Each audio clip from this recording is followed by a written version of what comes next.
इस क्राइसिस में श्रम कानून में संशोधन करने का औचित्य क्या था? आप जो रोग नहीं है उस रोग की दवा दे देते हो और फिर बाद में पछताते हो कि मैंने कर क्या दिया।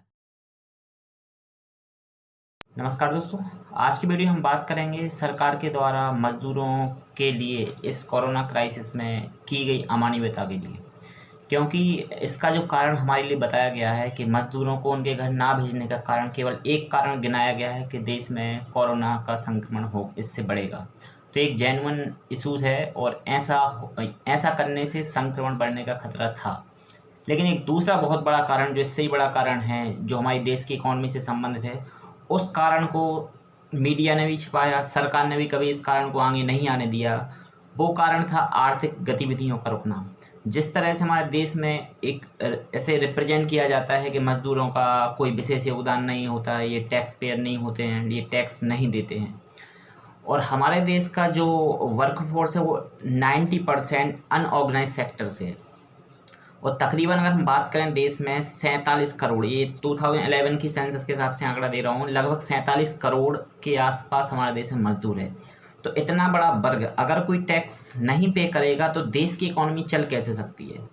तो ये लोग इनडायरेक्ट वे में इतना टैक्स पे कर देते हैं कि इन मजदूरों को खुद इस चीज़ का एहसास नहीं होता है कि उन्होंने कितना टैक्स पे कर दिया है।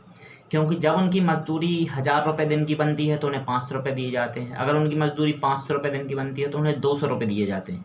तो स्थिति ये है कि उनसे इनडायरेक्ट वे में 40 से 50% टैक्स विभिन्न बिजनेसमैन जितने भी होते हैं जो उनसे वर्क कराते हैं उनके द्वारा पहले ही ले लिया जाता है। और एक तरीके से ऐसे रिप्रेजेंट किया जाता है कि मजदूरों का देश की इकॉनमी में कोई योगदान नहीं है, वो केवल बस बैठ के खा रहे हैं।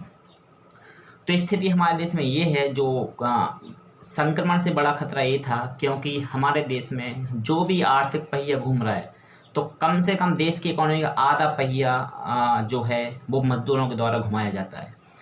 क्योंकि हमारा जो सेक्टर है, एक अगर हम कृषि क्षेत्र को छोड़ दें, कृषि क्षेत्र में तो बहुत सारा मजदूर काम कर रहा है।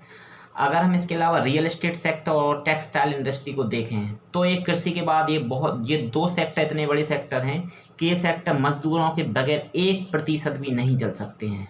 अगर मजदूरों ने जिस दिन काम करना बंद कर दिया ये सेक्टर पूरी तरह से तबाह हो जाएंगे।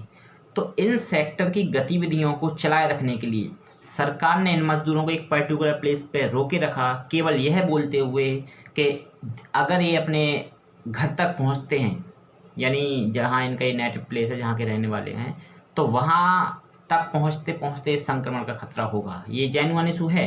लेकिन जो इशू इस पर्पज से सरकार का ज़्यादा ध्यान रहा है औद्योगिक गतिविधियों पे कि अगर ये वहाँ पे पहुँच गए, अगर आपको औद्योगिक गतिविधियाँ बढ़ानी ही थीं तो सरकार ने इस 2 से 3 महीने के पीरियड में मजदूरों के लिए कोई विशेष इंतजाम क्यों नहीं किया? क्यों उन कंपनियों के लिए एक फोर्सली नहीं कहा गया कि भाई आप इन मजदूरों के लिए जो उनका रहने का रेंट है वो आप प्रोवाइड करें। अगर ये काम नहीं कर रहे हैं तो उनके लिए काम करने की आप मजदूरी दें, क्योंकि आने वाले समय में ये लोग ही उन real estate sector, textile sector को संभाल पाएंगे। अब हालात ये है, जब सरकार के द्वारा इतना ज़्यादा डिले किया गया, सरकार के द्वारा मजदूरों की हालत पर कोई ध्यान नहीं दिया गया और जब मजदूर बेबस होकर अपने घरों को निकलने लगे तब सरकार जागी और आनन फानन ट्रेन की व्यवस्था सरकार ने करी। ये कोई बहुत बड़ा इशू नहीं था कि मजदूरों के लिए उनके घर तक छोड़ने में अगर सरकार कोई बजट दे देती तो सरकार बर्बाद हो जाती। ये कोई 0.1% भी सरकार के लिए इस बात में दिक्कत नहीं थी। वो मजदूरों के लिए सरकारी खर्च पर घर बेच सकती थी, जो कि इसने ऐसा नहीं किया। और अगर हम यही बात करें 20 लाख करोड़ के जो पैकेज का जो ड्रामा किया गया, वो पैकेज नहीं, वो एक लोन है। तो इसमें मजदूरों के लिए उनके घर तक भेजने की कोई भी व्यवस्था नहीं करी गई है। तो इस प्रकार से सरकार का केवल एक ही ध्येय है कि मजदूर को उसी स्थान पर रोके रखा जाए और जब इकोनॉमिक एक्टिविटीज़ चालू हों तो इनके लिए फिर से एक ऐसे भूसा चारे की तरह उस काम में फिर से लगा दिया जाए, इनके लिए उनका कोई विशेष मेहनताना नहीं दिया जाए। इतनी बड़ी बड़ी सिटीज़ में मजदूर 300 रुपये 400 रुपये दिन में काम करने के लिए मजबूर हैं और उसमें वो अपनी फैमिली के लिए 10 से 50 रुपये भी बचाने की स्थिति में नहीं रहते हैं। बस वो सुबह को कमाते हैं और शाम को खाना उनका हो पाता है। बस ये सब गतिविधियाँ रही हैं। तो आप सोचिए कि मजदूरों ने कैसे 1.5 से 2 महीने का पीरियड इस सेशन में निकाला होगा। अब वहीं अगर हम बात करें अभी जो श्रम कानून में संशोधन हुआ है कुछ राज्यों के द्वारा, तो श्रम कानून में संशोधन भी अगर किया गया तो वो भी मजदूरों की अवहेलना करते हुए। श्रम कानून में संशोधन ये हुआ है, अभी जो यूपी, एमपी और गुजरात, इन 3 सरकारों ने संशोधन किया। इसका फिर मामला सुप्रीम कोर्ट ही पहुंचा है कि भाई अब मजदूरों से दिन में 8 घंटे के 12 घंटे भी काम ले सकते हैं और बगैर उनका मेहनताना बढ़ाए, माने उनके मेहनताने पे भी कोई विशेष बाउंडेशन नहीं रहेगी कि भाई अगर आप 8 घंटे से अगर उनसे 12 घंटे काम करा रहे हैं तो इनके लिए मेहनताना बढ़ा के दिया जाए। तो मेहनताने की कोई इसमें विशेष बात नहीं करी गई है, बस आप 8 घंटे से 12 घंटा बढ़ाकर 12 घंटे तक मजदूरों से काम ले सकते हैं। यानी आप सोचिए, जो आप एक हफ्ते में 48 आवर्स 48 घंटे का काम उन मजदूरों से करा रहे थे, वो बढ़ के सीधा पहुंचा 72 घंटे तक। यानी कि हर 2 दिन में मजदूरों से 3 दिन का काम कराया जा रहा है और उनके लिए मजदूरी वही मिलनी है 2 दिन की। और इसी के लिए 1886 में अमेरिका में एक बहुत बड़ा मजदूर श्रमिकों संगठन के द्वारा एक आंदोलन किया गया था कि भाई ये जो, क्योंकि वर्किंग आवर वहाँ पे भी 12 घंटे फिक्स था, तो उसको घटा के 8 घंटे के लिए 8 घंटे करने के लिए बहुत ज़ोर शोर से आंदोलन किया गया था। इसी आंदोलन के दौरान अमेरिका के शिकागो के हे मार्केट में एक बम विस्फोट भी हुआ था और फिर जब पुलिस की एक्टिविटी वहाँ पे चालू हुई तो 7 मजदूरों की उस दौरान मौत भी हुई थी। तो ये सब गतिविधियाँ होने के बाद अमेरिकी सरकार ने फिर जो है वो एक कानून बना के और वर्किंग आवर्स को कम किया था। और फिर उसी ड्यूरेशन में, मई के ड्यूरेशन में 1 मई से मजदूर दिवस मनाना चालू हुआ था। हमारे देश में मजदूर दिवस और बाद में मनाना चालू हुआ, जो कि चेन्नई से शुरुआत हुई थी उसकी।